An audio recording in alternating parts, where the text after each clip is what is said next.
Well, we're still continuing in that very tradition, and we're talking about our celebration. It is 63rd anniversary of our independence. Like I said, we got independence from from Great Britain in 1960. 1st of October, midnight, was when we really got it going. But how has it been since our independence? And it's a major question 63 years after. Anyway, before we went on the break, we'll listen to another, but Dr. Paul Opene of the Delta State University, Abraka. He gave us an insight of how the economy had been since independence till now. And the reason we've not really attained that level that we should have on account of how really prosperous we should be, looking at our God-given natural and human resources. And the reasons and the challenges is what he looked at before we went on the break. But we're still with it, and I still have no other person but Comrade Odomo. Comrade Odomo, you listened to him, and I noticed you were just picking some major points as he gave an insight into most of the challenges we faced on account of our economy since 1960 up to now. I want a 5 minutes quick breakdown from you of how it has been right from the time of independence till now, and our prospects, where we lost it, how we had it, and where we are. Economy. Yes, on the economy issue, you know, the first vessel that took oil out of the country was in 1958, and it was 50 metric tons of oil. Of course, I remember. Yes. Ever since then, we Nigerians will now discover that there is little or nothing we could do, or we can do, before we make money. Because we just believe that oil is there, you are just the beckon of an eye, or the twinkle of an eye, you have enough money that you think so. The money generated by oil sector in the regime of from 1960 to 1979 that we had the first republic, that of Shagari. Yeah. The total money made for that period was far less than what Shagari made in 4 years, 3 months while he was in office. But all this money that he made, none of them was invested in any capital project. All we were doing is having a frivolous LPOs from most of these government parastatals and sell them at the gate, collect your own kickback, and you go. And because of that, we lost touch with all our sources of revenue. Like the coal in Nukalago, we forgot about it. The cocoa in the west, we forgot about it. The Granite Pyramid also in the north, we forgot about it. The Peugeot Automobile Association, we forgot all those things. Most of these companies started folding up gradually. And when you are folding up, you are not bringing in new investments, and you continue spending. It will continue to weaken the power of your local currency. Of course. And that is exactly what has put us in this situation we are. Then, when the administration of Shagari was on board, little they were doing in the sense that people were much concerned about self-interest, self-aggrandizement. We have so many state governors that came up, and they were doing things like especially in Lagos State. But when President Muhammad Buhari came on board, most of the projects that they had 1985. Yes, 85. Yeah. No. Buhari came on board in 83. Okay. December 31st, 83, which is as good as the 1st of January 84. Okay. With Idiagbo. Most of the viable projects that they were having then were all cancelled. Like the metro line they just introduced in Lagos now was part of the major project they have. They cancelled it. Then, not only that, most of the politicians were jailed. Some of them on flimsy and frivolous charges. Like somebody getting almost 600 years in jail, and that all led back into to say that it's very possible that he's going to die in jail. And the money they found in his house was government money in government house. You see, most of this things started snowballing gradually. People started having skeptical minds into the art of serving the people. That I have to make my own before I leave, so that when tomorrow when any other person comes, I don't know my fate. Then came in IBB. When IBB came, so many economic languages were introduced. Like we have this firm to firm, Operation Feed the Nation, Better Life for Rural Women, and all this is all of them ending up in River Basin Development Authority. And all the economic policies ended up in the River Basin. Up to now, there is no headway about it. There was a time in the country where a dollar was about 50 kobo in Nigeria, or even less. But how do we see it now? It's because we lost touch with our foundation. We lost touch with all our other sources of revenue and depended on only oil. And when the Gulf War came up and the oil prices crashed in the international market, then we now fell into a very big hot soup in the back home here. Yes, sir. Excuse me. Now, during the time of the Buhari Diagbon regime, we were now trading our oil for foreign investment. We give you oil, you give us what we want. And that is whether counter trade they call it then. It didn't help us at all. But the major problem the economy was having is for us to divest from our local sources of income and fully dependent on the foreign sources, up to a point that we're no longer even exporting any other thing apart from crude. And we import everything up to toothpick and all this. And by the time you do that, what are you doing? You are weakening the strength of your local currency. And when you are weakening the strength of your local currency, you are directly now inviting inflation. And when you have a hyperinflation, it is the social economic that bears the brunt, in the sense that there will be social unrest, the economy will be dislocated, and far from the people. And when you now talk of the bloated type of government we run, because now we have a 36 states plus Abuja. Now they are trying to give Abuja a different status that is a state of its own now, by the last judgment we had. But anyway, let's leave that, just center our discussion more on the economy. Go ahead. Yeah. Now, for every state you create, there is an executive, arm of government there is legislature, and there is a judiciary. You need to fund all these ones. And outside those ones, you still have some parastatals. And to now put more salt on the injury, the bloated salary of our executives, the legislatures and the judiciary, is making people to be more involved in the politics of I must be there or nobody is there. And when you introduce this, it is the masses that suffer. Like Opone rightly said, if we accuse our leaders of nepotism, corruption and co, what of we the followers? Have we actually done anything about it?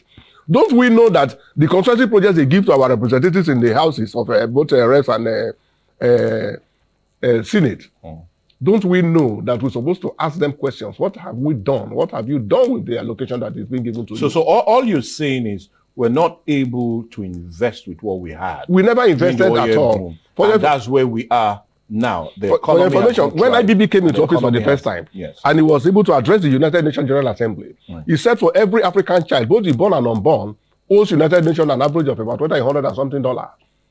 The debt that you are owing, that you have not even been born, but you're already owing a debt. Because all we had, the money we had pre-civilian rule, was far more than what Nigeria could actually spend. And you remember, Gowon made that statement that the problem of Nigeria is not actually the money, but how to actually spend it. But anyway, we'll spend our time talking about it, and that's what we'll do. And I said we're looking at the economy. And so some major high points of the economy, as he has said, and as we do know, is that if you look at the economy in 1980 as it was in 1970, it was more of our over-reliance on oil. And it was about 87% of our exports. And the federal government revenue was basically all about oil. And we had the oil boom in 1970, as he has said, that we did not use wisely. Some other major economic things that happened from independence down to now is that in 1980, we expelled about 2 million illegal workers from Nigeria. We're talking about Cameroonians, Ghana, those from Ghana, Chad, and Niger. And in 1983 and 1985, the state also privatized many public enterprise. And that's also a major one as it concerns the economy. And in 1986 to 88, the SAP, we're talking about the SAP riot. Yes, SAP, rather. Structural Adjustment Program was initiated by then President, the military head. I was talking about Babangida, Ibrahim Badamasi Babangida. He also, in 1986, introduced the second-tier foreign exchange market, and Naira devaluated by 66%. And also a major high point as it concerns the economy. And many will still also criticize him for doing that. But the honest truth is that our non-oil exports grew from $200 million in 1986 to about $1 billion in 1988 on account of that devaluation of our currency. But as it stands also, many will say it introduced where the Naira has been and also a reason for it falling down up to now. But anyway, another major economic high point of Nigeria from 1960 till now was in 1970, the issue of fuel subsidy was introduced, but it was only put into law, promulgated into law by the promulgation of the Price Control Act of 1977. And since then, we've been bedeviled with the issue of fuel subsidy until most recently on May 29th of 2023, when now President Bola Ahmed Tinubu had to remove it. Another major high point of economic issue as it concerns Nigeria from independence to now was what happened on April the 21st of 2006, when the Paris Club and others forgo the debt we owed them.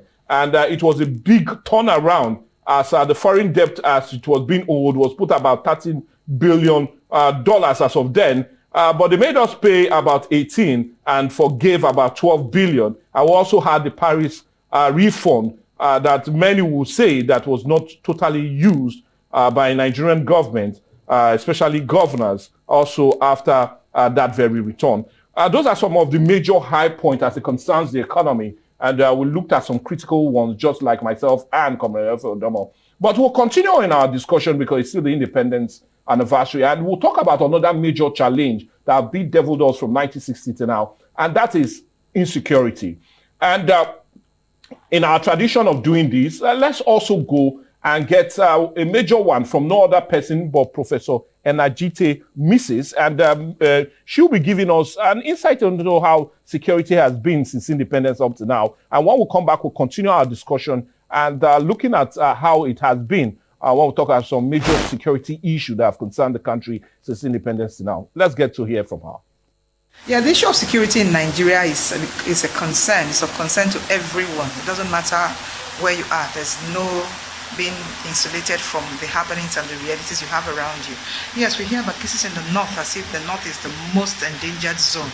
But we know that even in the south too, there are silent cases of, abductions and all of that of insecurity. Now, as a woman, what will I say? I think the truth needs to be told. When we see some of these video clips and we see the brazenness that some of these outlaws, in quotes, come out to speak and, boast, we wonder if really, can't they really be fished out? I think we need to get our priorities right. It's not just coming on air and making some grandiose statement or giving some grandiose order, but I think we need to be more practical about it. You cannot be the place of local intelligence when it comes to security these days, because these are people on both sides amongst us with access to as much information and as much technology as we do. So I think it should be used. I watched on Arise TV the other day documentary on this illegal oil refinery, and a journalist was able to infiltrate. When I mean, he gained the trust to go in there and then, tell us how they operated. And you could see them telling you why they were doing this and all that. As spurious, as legitimate, or as, whatever it may be, I think the government should start listening and putting things right. Let us put aside vested interest.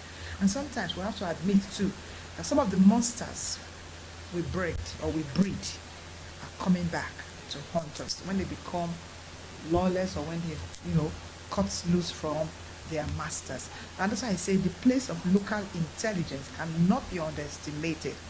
I know, and I hope I don't get misquoted at any point in time, that the authorities really know what to do if they want to stop much, not all. There's no perfect system, only in America or more developed countries. You still hear cases of insecurity and all of that. But I think we can do better if we set our priority right and then we begin to take more active and practical steps towards arresting this situation. Because today, you might feel insulated or far from it, but tomorrow nobody knows. You see how brazen they become every day. And so much that, look at, and then even the state of the infrastructure is another, and enabling factor. You can't travel on smooth roads again, and then you become vulnerable because you could be picked up at a bad patch, and all of that. So a whole lot of things that have to do with governance need to be, set straight. The government should be more committed. They do some things, and you find that some other things will fall into place. If they take care of, for example, infrastructure, they take care of ensuring that they provide, gainful employment. Many Nigerian youths are jobless. I'm not saying that's an excuse for crime, but many are jobless. Parents are saddled home with children they have trained, spent so much money to train, and these children are back home. You ask the average Nigerian, he tells you he or she's an entrepreneur. Entrepreneur could be anything.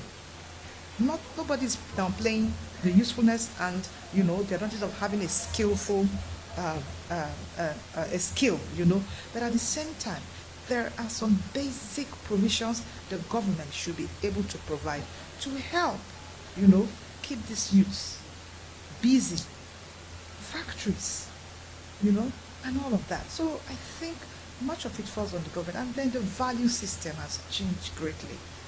We know that. There's no pretending about that. Misplaced priorities. We valorize the wrong thing. We do not ask the wheres and the why for us again.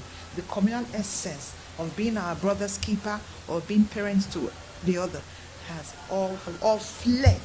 It's all man to himself. And then people, the younger ones, see some things happening, nothing gets done about it. People go unpunished when they commit even blue-collar crime, and they think they can also get away with whatever form of crime they do. That is insecurity. In our midst, we are living in fear because you do not even know who your neighbor is and all of that. So it's a whole lot of attachment, a whole lot of factors that one triggers the other. It's like a domino effect. One leads to the other. So if we talk about security, it's not just the act itself, but the root causes and the consequences. And I hope, like you said, with this new administration, because they also came on that, platform of hope, something will happen better. I hope they will get some aspect of it right. I sincerely hope so, because like you said, 4 more years of this, and then we don't know where we are. Well, that's also Professor Enajite, also looking at the security situation as it has been and the root cause of really why we are where we are to concern security. But anyway, still in the tradition, major high points of security issue as it concerns Nigeria from 1960 up to now. The Nigerian Civil War is a major one, and it started as early as the 28th of July of 1966 when we had that counter coup.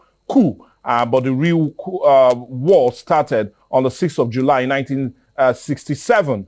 And it ended only on the 15th of January 1970. And in that very war, we had 3 million Nigerians killed either on the battlefield, ethnic cleansing, and starvation. And that's a major one as it concerns security. And another major highlight as it concerns security from 1960 to now is the issue of coups. We could still remember on the 13th day of February 1976, the killing of no other person but General Murtala Mohammed, and the execution of 30 persons for the coup role that has happened. And on account of coups, we've lost many of our top military officers. And one that can easily come to mind is Maman Vasa and also Gideon Oka. Anyway, still talking about issues that concern security from 1960 to now. We'll talk about the issue of militancy in the Niger Delta, which started in 2003 to 2004. And in the Niger Delta, and when we had groups like the Niger Delta People's Volunteer Force, but it was only put to an end on the 24th day of June 2009 when we had late President Mohamed Musa Yaradua also helped to bring that to an end. Another major high point as it concerns security is the issue of Boko Haram. We started on the 26th day of July of 2009, and where we had about 700 members of the set being killed, and also the founding father, Yusuf, after that killings of many Nigerians in Borno State. And in 2011, they staged their first attack, August to be precise, at the United Nations headquarters in Abuja, killing about 23 persons. That's a major one as it concerns security in Nigeria. Another is the agitations and the bet of regional groups or those seeking for a breakaway. And we'll talk of one no other but IPOB, which was founded in 2012 by Nnamdi Kanu and also Uche Mefo. That's also another issue as it concerns security in the country. But the recent one that also seems to be plaguing us in recent times is the issue of banditry that started in the late half of 2000, and it started in Zamfara State and has become even more of an issue. And many will say it only came to prominence because the late administration of President Muhammadu Buhari did not hold it on ground on time, and had to deal with kid gloves, and that's why it snowballed into what it is. But irrespective of how you feel about that, many will also argue, well, that's not how it is. But anyway, those are some major high points as it concerns insecurity in Nigeria from 1960 to now. But what we'll do, we'll go on a break, and when we come back, more discussion centered on the celebration. We'll be having Comrade Adomo look at this, as also as we look at another major one. And we're talking about women in governance from 1960 to now. And definitely my colleague, Alex Ogbonaya, will also be handling that. Let's go on the break.